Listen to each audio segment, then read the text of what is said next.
Hey everybody, Quantum back here again, and in this video I wanted to present a bit of a concept deck because we have been seeing a lot of Amethyst and now Amber Steel dominate the format currently as we move into the North American Continentals. And if you're playing on any kind of platforms and you're wondering like how can I best counter these steel decks, Amethyst Steel, these Amethyst decks like Emerald Amethyst, Ruby Amethyst, etc. Amber Ruby as a counter pick to the meta might be something to consider. What I'm going to do is break down this deck list for you, and then I'll show you a quick simulations to show you some of the concepts that you can go for. But the main thing when you're playing against Steel Song is you want to avoid getting blown out early by those Steel Songs. Mainly, let the Storm Rage on. If we just take a quick switch over to what Markoth's list is here, this Steel Song list is I think is probably one of the more efficiently built ones. And the turn 1 Cinderella, especially when you're on the draw into your 1-drop getting Storm Raged, is really devastating. When you think about Amber Steel against a deck like Ruby Amethyst, if they're playing Magic Broom, if they're playing Chernobog Followers, and Flynn Rider, all of those cards on 1 and 2 get blown out completely by Cinderella. And if the 1-drop gets blown up by Cinderella with Storm, then the 2-drop Snake has nothing to bounce back on too. You're just in a really bad spot, because if they have any other song like Strength or anything to follow up with, they play a character, they sing Strength out your second character, and you're just so far behind already. So when conceptualizing this kind of deck, what I opted to do is think about what are the ways to survive the turn 1 Storm, and Nala is actually a really great option because it can be very difficult for them to deal with. It doesn't do anything really, right? It's not going to challenge back. It has 0 strength. You could play a Queen package if you want, give this +4 potentially, but that's a little bit hard to set up. But just having a 1-drop stick on the board, and if they put damage into it, sets up like a Rapunzel for later on maybe, or forces them to throw characters into the Nala to out it, slowing down their lore progression, is pretty beneficial. And in theory, this should work very well. On the 2-drop slot, we've opted for just 2 Lilos and 2 Mother Gothel. I'm sorry, 4 Mother Gothel on 2. Now, obviously, the Mother Gothel is another card that gets blown out completely by any kind of Steel Song, so it's not that great to drop if you're in that matchup. But obviously, you're setting this up for the Rapunzel play, hopefully the next turn or in 2 turns, if you play this on 3, let's say, or 2. But you can avoid playing this and maybe just throw out one of your songs here. Or hopefully drop a Lilo, and you could play more Lilos here, because if your Lilo gets not bounced, but like taken out by a Storm Rage or Strength or whatever, you're not too worried. Like, your opponent is using resources to out a card that you can easily bring back, and we know one of the issues with Amber Ruby is generating card advantage. Well, Lilo can solve that problem by self-recurring herself when you're on like your final 1 or 2 cards in hand. You're playing 1 interaction in a turn, you may have leftover ink, Lilo comes back, utilizes the rest of your ink, puts an extra body on board, helps facilitate those lines of play, which is nice. So yeah, I don't know, I thought I had more 2-drops in here, but I guess, yeah, you might want to put in maybe 1 or 2 more Lilos, and I can talk about what you can cut later. The real powerhouse of this deck, though, is Gaston. Being a 2/4 body, again, very difficult for Steel Song to out. Now, to be fair, right, Zeus takes out all of these things. But that's fine, because most Steel Song lists are only on 3 Zeus. And if they want to use Zeus early to out one of these characters, you have a number of other characters that, are also threatened by Zeus. That's very nice to, not have to worry about Zeus if the opponent uses 1 or 2 Zeuses already on some of your earlier threats. But Gaston is a huge facilitator in this deck here. The Despicable Dealer, being a 2/4, again, plays around a lot of the early game steel removal, and if you proc this ability, you're basically able to drop a 6-drop on the next turn. So you play Gaston on 3, exert him on turn 4 after you've inked, and now you can play a 6-drop. So you're going to skip the rest of the 3s, 4s, and 5s and go straight to 6. Some of the cards you can play is this new Judy Hopps. This card is actually pretty underrated. I think it's really beneficial for Amber Ruby in particular. A 3/6 body that Quest for 2 has support, which actually can come up, but has a very powerful ability that says at the end of your turn, you may ready another chosen character of yours. So this, right off the bat, if you play this, will ready up the Gaston at the end of the turn, protecting it from being challenged, meaning you can use the ability again next turn. The opponent needs non-challenging forms of interaction in order to out the Gaston. So just right there, you get some nice energy.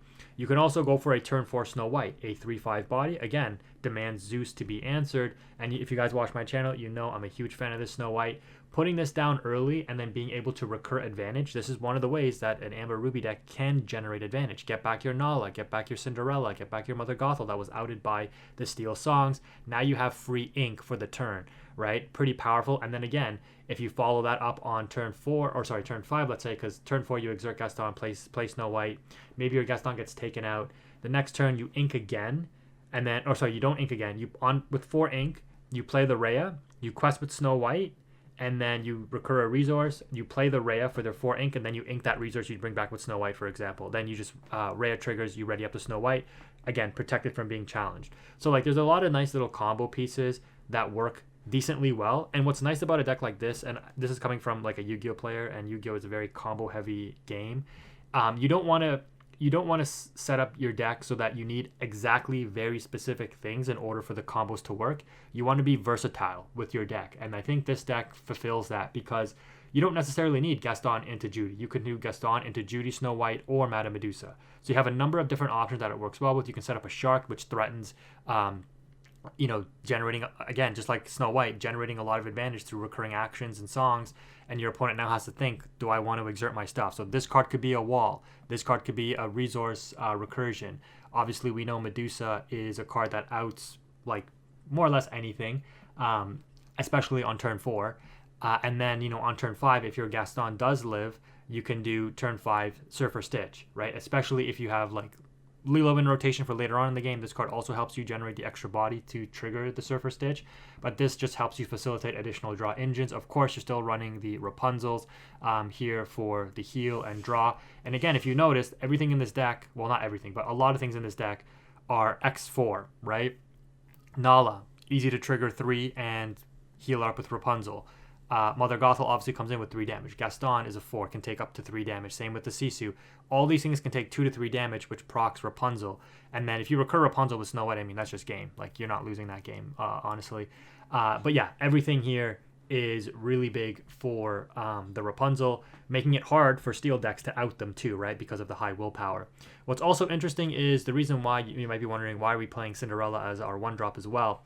There's a couple of interesting songs that you could be using in this deck. Painting the Roses Red is a very interesting option that will help you proc your Medusa. I was considering playing Big Sisu in this deck, and you can probably fit in 1 or 2. You can, again, just jig around the ratios because you probably want to play more 2-drops as well for characters. But we're only on 10 on Inkables. So, again, you can just fill it out however you want. Maybe you cut these dragons and put in big Sisus. But painting the roses red is another just cantrip, right? So you can also recur this with the Maui Shark, sing it, or just hard cast it and just get additional draw, right? So it's a card that helps you filter through your deck. Actually has a meaningful ability because it helps also trigger the brawls, and it's a song, so it can be sang by Cinderella or any 2-drop in order to maintain your tempo, and you don't have to waste your ink. So it turns on some of the strength-based removal very nicely for you here. And then Bare Necessities is a card that I think is just really underrated. I was thinking about this a lot, like, for the past couple weeks. Like, Maui Shark with Amber being, first of all, getting the Maui Shark out early, right? Like, turn 4, turn 5, because of the Gaston, really, really great. And then if you're able to start constantly recurring a Bare Necessities and ripping apart your opponent's hand, obviously into, like, Emerald Amethyst, this card doesn't do anything because they're just 60 characters. But into, like, Amber Steel Song, into Red Blue, into Ruby Amethyst, right? This card goes hard, and it will rip apart your opponent's game plan. Because, remember, the game is in a state right now where decks are so advanced that people are setting up their hands, right? They're like, okay, I'm playing certain things out because I know my next 1 turn, 2 turns, 3 turns is going to be this, and that. And when you Bare Necessities, you see the hand, you see the game plan, you rip one of the key pieces out. That's huge, right? MTG players, I mean, I played it for a little bit. Duress was such an OP card back in the day. I remember I played it. I played it in Icarid. I played it in a lot of decks that I played. I played when Ravnica was first released in 2006, 2007, Dissension, Ravnica. And I remember because I won Friday Night Magic multiple times, right? And I was a new player against these veterans. And I was playing... what was it, like, whatever the deck that used Ravenous Baloth, it was like black, green, white. Anyways, long story short is Duress. I just remember whenever I, like, played the Duress, the card always just like went hard because hand knowledge, so good. Seeing your opponent's line of play, ripping out key cards, so good. And I know it's not exactly duress, but I'm equating it to that. But again, MTG players, like I really think that this card is severely underrated. Bare Necessity is such a good card.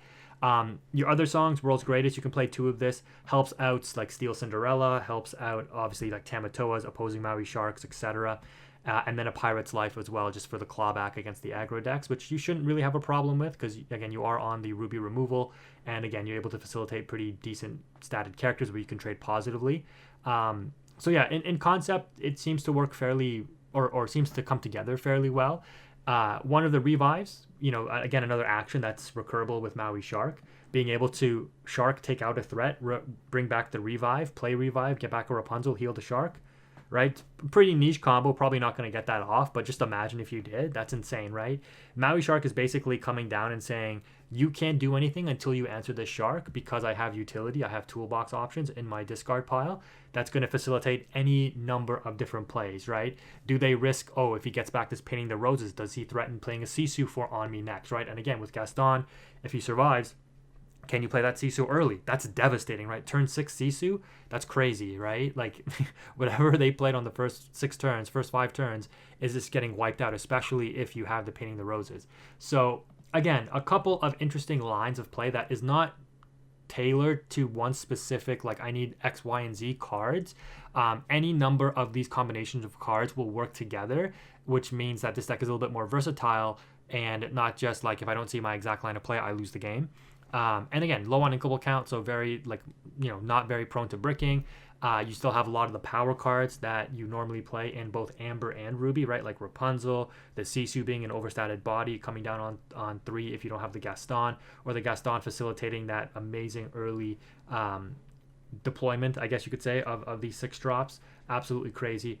The Maleficent, playing it on turn 7 is always nice, right? But yeah, it's a deck that I've been trying to tinker with for a while, and I think right now might be the time to maybe try it, just because of like how popular steel decks are right now. And we know that Ruby is a good check to steal. Like, you are still weak on the draw technically, as Amber Ruby always has been. There is ways for you to claw back advantage, right, with like the Gaston getting out, like gaining tempo by getting out a bigger card early. But if you have like Cinderella on 1, your opponent already developed a Cinderella or something, like, that's probably gonna get Storm Raged. Playing out a Mother Gothel, if it's your only 2-drop, it gets Storm Rage or Strength. That's really bad, right? It puts you behind. But hopefully you're able to claw back the advantage later on, because you do play the bigger statted cards that steel decks have trouble removing. As for the Amethyst decks, Emerald Amethyst, Steel Amethyst, etc., dealing with Rabbits, Genies, yes, they replace themselves, but again, you have the Maui Shark to check the Genie, Medusa, Dragons, Brawls, right? So you have a number of different things. And again, like, the combination of, if you actually get Bare Necessities in rotation and then you get a Shark out early, and you're like, yeah, this Bare Necessity is just coming back every turn. You can't sing songs unless you're going to out the Shark with it. Like, you can't quest because you can't risk me just ripping apart your hand with Bare Necessities. It's pretty cool. But anyways, let's go ahead and take a look at a quick simulation where I can demonstrate for you kind of what this deck is about. Okay, so in this match here, I've opted to go second against a Steel Song list. I think I pulled a Simba Steel Song, so the one that was playing like 1-drop Simbas and the 2 of the Shift Simba. So going first, they dropped of course, the Cinderella, and that's not great for us. We do have the Nala, though, and this is exactly what I was talking about. So if they do have a Storm Rage, sure, go ahead and cast it. I'll take the 2 damage on the Nala, and she lives. And that's exactly what they do, so that's fine. Maybe they just need the redraw, and they play as me. So this is like ideal turn 1 for Steel Song. I mean, against a human player, they may or may not opt to play the Storm Rage, depending on if they want the cantrip off of it. But now that they've used the Steel Song, I may have opted to go for the Mother Gothel, but I decided to play it safe and say, no, let me play out the Lilo, because if they have a Strength and or another Storm, if they do that on the Lilo, I'm fine with it. Questing with the Nala here, so it eats up a quest from the Smee, and all I need to do is slow them down, right? So that's really good. Yeah, use your Smee, don't quest with it, take out the Nala, and I'm feeling okay. They play an Ursula, so they have double Singers and the Smee on board. And my hand is in a little bit of a rough spot. So what I'm going to do is I'm going to sing the Bare Necessity so I can take a look at what my opponent is working with. Double Zeus and a Whole New World. And this is the blight of Steel Song sometimes, right? Sometimes you're just with those uninkables. We're just going to go ahead, though, and play a slow game. And if they want to use a Zeus on the Gothel or the Lilo there. That's fine. I mean, a real player would probably use it on the Gothel to prevent the Rapunzel turn 4, but let's just pretend that they did because I'm just going to trade out anyways. Because my hand is all of these expensive characters, I'm going to bring back the Lilo because I don't have a play, right? And this is, again, one of the deficiencies that Mufasa decks, like Amber Ruby Mufasa decks has. Lilo really tries to solve that problem. So let's just pretend they took out the Mother Gothel instead of the Lilo with the Zeus. The result would have been the same. The Lilo would have traded into the Smee just as the Gothel traded into the Smee. So it ends up not mattering in the end anyways. The opponent is still being very aggressive though. And we do still have this Lilo. They're going to go ahead and Zeus it though. So again, probably not what a human player would do. We draw a Gaston here and we opt not to bring back the Lilo because we already had a Maui play from before. So we're going to go ahead, drop that, take out the Cinderella to prevent a potential Ink and Shift. They play out a Robin Hood, and I do have to worry about a Robin Hood shift now, but I will likely be able to play out a Gaston here. Nope, I'm going to go for the Medusa. So if I was going to go for the Gaston, I would bring back the Lilo. So you can just see kind of how the Lilo helps facilitate an advantage for you, just putting constant pressure on your opponent to say you have to consistently answer this Lilo, because as I build up my resources again, if I don't have the Stitch, if I don't have the Rapunzel to draw cards, the Lilo is at least making use of that unused ink. Now we have control of the board. They did indeed have the Robin Hood shift, so targeting that Robin Hood to out it was definitely the right play there. And now at this point, it's game over. Amber Steel can't do anything to win the game from here, I'm pretty sure, because our board is just too wide and too strong at this point with the Gaston in rotation and now getting that Judy Hopps down. The Gaston basically is, I don't want to say untouchable because obviously it can get Zeus still, but they went through 2 Zeus already. And yeah, it's going to take a lot to take out this Gaston. And being on Ruby, we just have the more efficient, better removal than Steel does in the mid to end games. So yeah, there's not much that's going to really threaten us here. So I got 6 ink and I got a 4-cost character in hand. I draw into a second Rhea. So I'm going to opt to bring back the Lilo here. And again, just putting that constant pressure on the opponent.